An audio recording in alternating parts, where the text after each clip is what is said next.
Jujutsu Kaisen making history.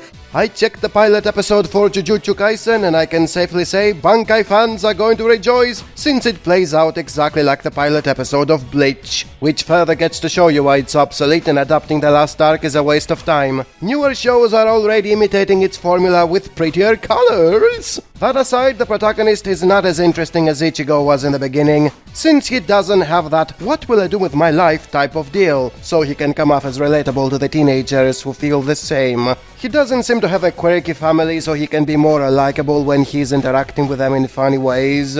And instead of a waifu bait like Rukia living in his bedroom because doujin hentai concept, it's just some moody dude who is introducing him to the supernatural aspect of the show. Basically, despite the setup being exactly like Bleach, the appeal is not here. The protagonist is so freaking generic. His only motivation is to help people just because. He doesn't seem to have any internal conflicts, and his down-to-death hidden dark power doesn't mean shit when every shonen has one. Basically, there is nothing that would make him likable through victimizing. The reason Naruto was instantly grabbing your attention was because he was very sad on the swing, and Deku did the same by crying after being bullied and told he will never become a hero. There is no such thing here. There isn't even a school class of 50+ characters, all of which rival each other with superpowers in a tournament. How does anyone expect a fighting shonen to be successful in this time and age when it doesn't start right away with 50 superpowered teenagers in a tournament arc? Fuck you, Jujutsu Kaisen, you failed right from the start.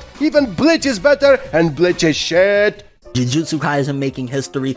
The second episode of Bleach Kaisen is trying to mess with your expectations much better than the first one, which was just a rehash of other shonen. First of all, there is a Juchubruchu, whatever warriors are called in this show, who is so overpowered he can even defeat the fully charged dark side of the protagonist, which is said to be the king of curse anime. If there is such a strong guy around, the rookie protagonist becomes irrelevant. Even if he finds all the pieces of the curse, he's still not gonna be posing a threat. Furthermore, there is no reason not to be executed on the spot for using evil powers. Until the revelation of the protagonist being so special, he can even weaken cursed MacGuffins that even the overpowered guy from before can't destroy. Now there is a reason to keep him around. Basically that means that the objective of the protagonist is not "I'm gonna be the very best" like no one ever was, because number one, he's never going to be the strongest thanks to the other Juchubruchu guy, and number two, he won't be saving people until the end of time either, because the curses he consumes will only be destroyed with his death. So basically he's doing everything so he can die along with the evil he ate. Well, that escalated quickly. And if you remember, I didn't like the protagonist's motivation in the first episode, which came down to "I will help people because I was told to." It was so passive and dull. Even that is fixed a bit when the guy who interviews him finds that to be completely stupid and kicks the crap out of him until he finds a better reason that is about him, not what others are telling him to do. Very nice, that's the good shit I want to see more of. Until it messes up somehow, I will be following it more positively now.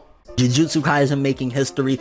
And after a promising second episode, we are back to a mediocre one. It was dedicated on introducing the girl of the team, which is okay in terms of personality and powers, but she doesn't give you anything else to care about. Even Orihime from Bleach was giving you something to care about by episode 3, and I don't mean her enormous Valley of the Gods. This bimbo's objective is as dull as that of the protagonist. They bullied my friend and I am fighting monsters so I can leave the village. Holy shit, what is this bottom of the barrel motivation? It's as bad as Digipedo's former cum bucket. I see people praising her for not being trash like Sakura from Naruto, and I'm sitting here thinking she ain't something more either. She throws down her weapons and surrenders by assuming the monster is going to release the hostage when the monster didn't even imply it's going to do such a thing. How stupid is this bimbo, and why do so many idiots praise her as better than Sakura? When did Sakura surrender by jumping to conclusions and by not setting up a trap for fooling the enemy? I also noticed they don't cover up the destruction caused by the monsters. There is no gas explosion excuse like in Fate Stay Porn, or an invasion from the north excuse like in God of 10 chapters per episode. The victims can clearly see the monsters and buildings are blowing up during the fights, so why doesn't the public know about the curses when they are not hidden? Man, how lazy is this writer? Also, the comedy is very hit or miss. I don't find funny half of the comedic moments, and the other half are not that good either. I got bored of listening to them talking about food, and I was unimpressed by the episode. I hope the principal will appear in the next episode for punching that bimbo a dozen times until she thinks of a better motivation, and she shuts up talking about food. Jujutsu Kaisen making history.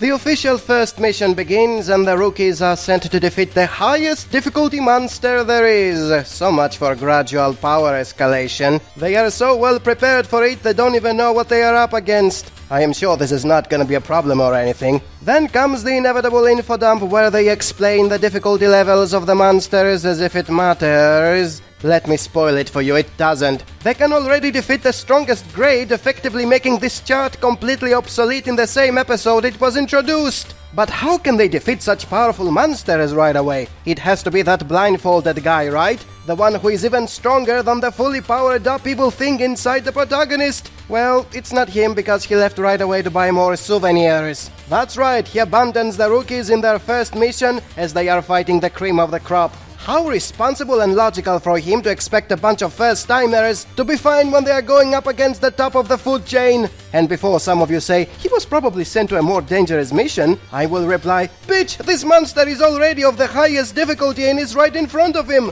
Based on what we are told, there is nothing else that is as hard or as in close proximity as this monster, so it comes off as if he's not giving a shit. And then the author remembers that he has to explain how curses and monsters are not common knowledge by introducing a barrier that hides cursed places from the population. Oh, that's wonderful. Of course, hiding is not the same as excusing, because again, there are clearly people who are seeing everything, and the civilians already know there are dead people way before they use the cloaking magic. So much for that. So they go inside and for a few minutes it has a very spooky occult atmosphere, which just has to be ruined by horrible comic relief because it's a shonen for mass consumption and not an actually well-written show. And then we see more of the usefulness of the female character who is praised for not being completely useless, and she proves that by getting easily defeated, captured and being in need to be rescued by the men. Thank goodness she's not just another Sakura, the fanboys weren't delusional or anything. And then they come across the seemingly unbeatable strongest monster which kicks the crap out of them and mutilates the protagonist. And then the monster becomes a joke when the protagonist releases his evil side, instantly heals all his wounds and makes quick work of it. So thrilling and exciting. Can't wait for the power of friendship to calm him down in the next episode. Jujutsu Kaisen making history. Bliplichu is very good at disappointing you. The dark side of the protagonist takes over, he promises to kill everyone, and then he doesn't kill anyone.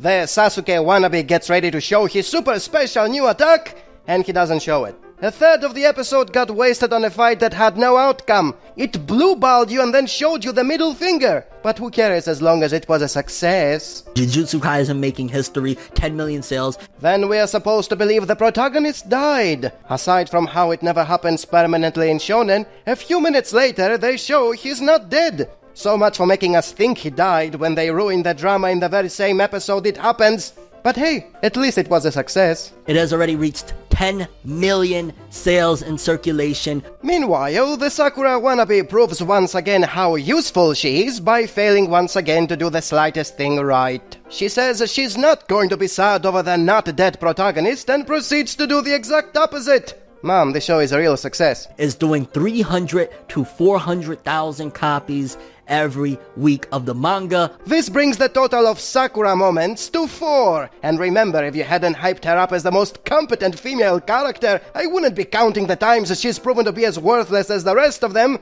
But hey, the show is a success. 10 million copies of the manga. And then they introduce more secondary characters who have the complexity of a Pokemon. One is defined by being an animal, the other one can't say anything other than words that have to do with food. How fun if you're like 8 years old! Pika pika, bulba bulba! What a great success! 3 to 400,000 copies every freaking week. And then guess what? There's going to be a tournament arc! This is where the popularity of the show will skyrocket, since there will be 50 character introductions and every shonen tart will be talking about power levels, and there is going to be shipping wars! Great success! Bananas! Crazy! This is humongous! Too bad the show has failed to make you care about a single character, and therefore there is nothing to look forward to. But hey, it was a success! Money, money, money, money! Money! Jujutsu Kaisen making history. So the episode begins with the main character coming back to life and making a deal with his dark side so he won't lose control ever again.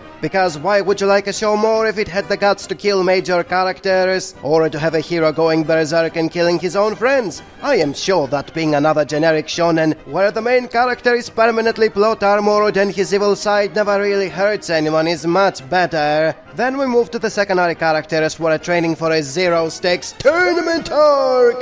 Because they have nothing better to do, and the show openly said the only two people who matter are the protagonist and the blindfold guy. What a way to folterize your entire cast just a few episodes after the show began. Oh, and once again the chick who is not useless like Sakura is useless like Sakura. I have no idea why you guys keep lying about her. She's the most incompetent of the bunch. The others are at least talking about their issues. She's not talking, she's just bitching, yelling and being obnoxious. Best female character according to the anime community. Then the main character is doing his own hard training by watching movies. I'm not kidding. He's training by sitting down, eating chips and watching movies. I am sure this is far more relatable to the average modern viewer than the days when shonen characters were training in lethal martial arts over a pit of lava. And finally the episode ends with a blindfold guy being attacked by a monster that has already been established of being less than half as powerful as a fully powered up evil main character. What an amazing cliffhanger when you know the evil guy is not gonna be stronger than the blindfold guy even at max power.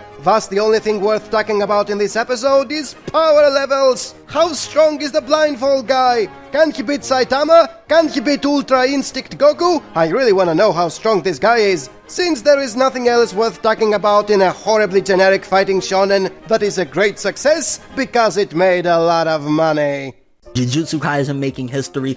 I found two hilarious comments which gave me enough material for a video about an episode that didn't have much to talk about. Half of it was just a blindfold guy steamrolling a monster that we already knew it was nowhere near as powerful as him. Despite the pretty colors, there never was any tension. Unless of course you're a mindless fanboy who gets excited over nothing, like this one over here who thinks there are real consequences because there is no power of friendship. As if that is the only reason that makes a shonen bad, and it sure has real consequences when the protagonist was casually brought back to life, and there is such a sense of danger when you know the bad guy never stood a chance. It's like watching Attack on Titan, where everyone can die, unless you're a major character and therefore plot armored like hell. This battle was so easy, the blindfold guy brought the protagonist for an info dump. Said protagonist was all this time getting stronger by sitting down, eating chips and watching movies. Very realistic and has a sense of danger. Anyways, he's casually brought in the battle just so he can be told about the power system of the show.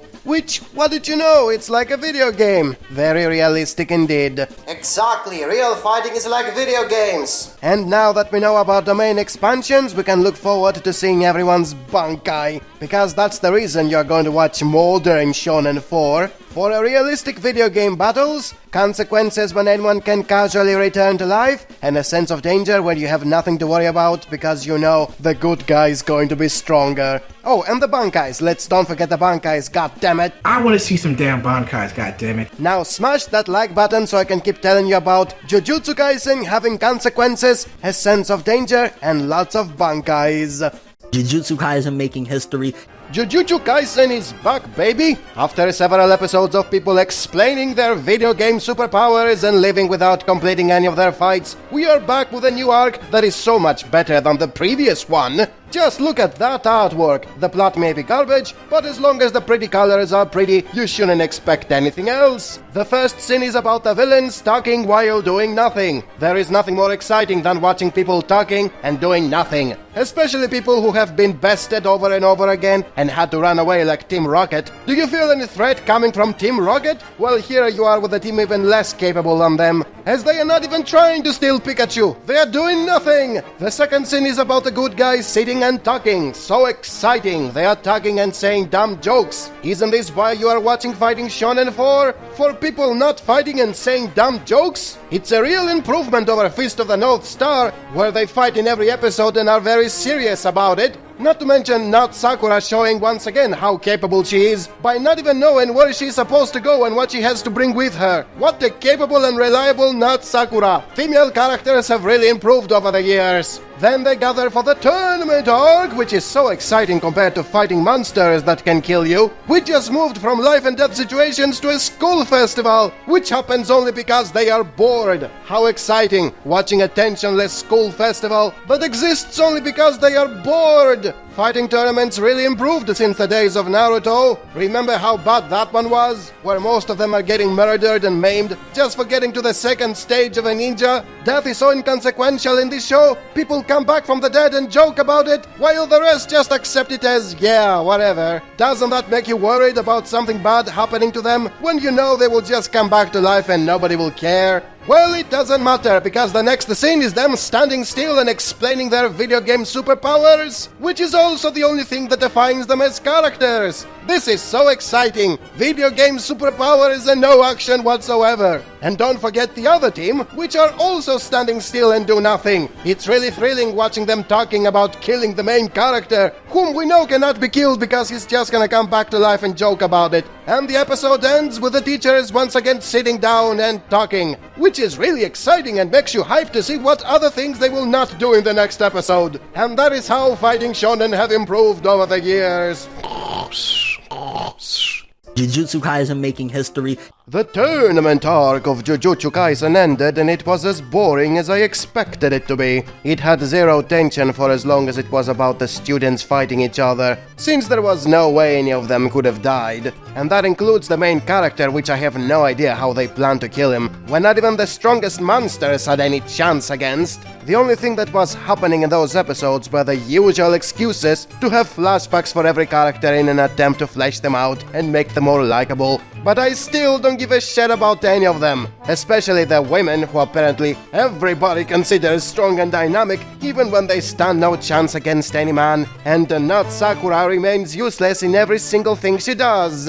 In fact, every female admits she is useless and none of the strongest people in the show is female, so what's up with that? More delusional nonsense so that Twitter can send more death threats to anyone who doesn't like strong and dynamic women, including the mangaka of very famous anime. Eventually the tournament got interrupted and all the fights remained inconclusive, which is the exact same shit as in any other fight in this overrated show thus far. I get that the main appeal are the fights, everyone is watching the show for the pretty colors, and not for the completely useless women, which for some delusional reason you have to say they are strong and dynamic or the fans will kill you. Anyways, the fights are the main appeal, and they are all inconclusive. How can anyone be satisfied with such a thing? It's completely disappointing. They come off as only as an excuse for explaining their video game superpowers, and as a display of their special attacks before they tell you, keep watching for the next time we fight. Anyways, the fights get interrupted by a monster and then they have to fight that one, but not everyone, only the men. The strong and dynamic women are busy falling asleep or not doing anything, and even that fight was more of the same shit. People explaining their video game powers before the fight gets interrupted by the protagonist, who explains his video game power before that fight also gets interrupted by not Kakashi, who leaves the fight inconclusive since the monster gets away and nothing is resolved. And then they go and have a friendly baseball match immediately after they were almost murdered by the monster. It gets to show you how much they give a shit about all that, and how much you are supposed to give a shit as well. And that's it with this amazing tournament arc full of inconclusive fights and useless women. Can't wait for the next arc that is just gonna be more of the same shit. Jujutsu Kaisen making history. This episode is historical because it has the death of a strong and independent woman who needs no man to save her. Too bad she could still be alive if she had the need of a man. After spanning the entire series and constantly messing up, never defeating someone important, being obnoxious to everyone, and having zero relevance to the plot, she died unheroically and the audience is supposed to be devastated by the huge vacuum she left behind. But it's okay because her death will be very important to the guy who is supposed to be the main character. Just like Goku became Super Saiyan thanks to the non-permanent death of Krillin, and Naruto released the 9 tails thanks to the fake death of Hinata, Yuji is not going to unlock a new power thanks to the permanent death of a character he had spent the entire show with. That's how much she mattered to him. Also, we see how much the author promotes feminism by having Yuji, a man, dying and resurrecting, Gojo, a man, dying and resurrecting, while Nobara, a strong and independent woman who needs no man to save her, dies and never comes back. This proves once again how Jujutsu Kaisen breaks the mold of women being useless in shonen by having women being useless in shonen. It proved wrong anyone who thought this masterpiece doesn't have meaningful character deaths and female characters who died heroically after defeating countless plot-related enemies and were crucial for the character development of other characters. And now we can throw her on the pile of all the other unimportant characters who died during the Shibuya arc, and which also never defeated someone important and had zero relevance to the plot, so we can further prove how much her death stands out in this arc. And that is why Jujutsu Kaisen is the best new-gen shonen, topping other masterpieces like the new gold standard of anime, My Hero Academia, and the king of shonen, Black Clover.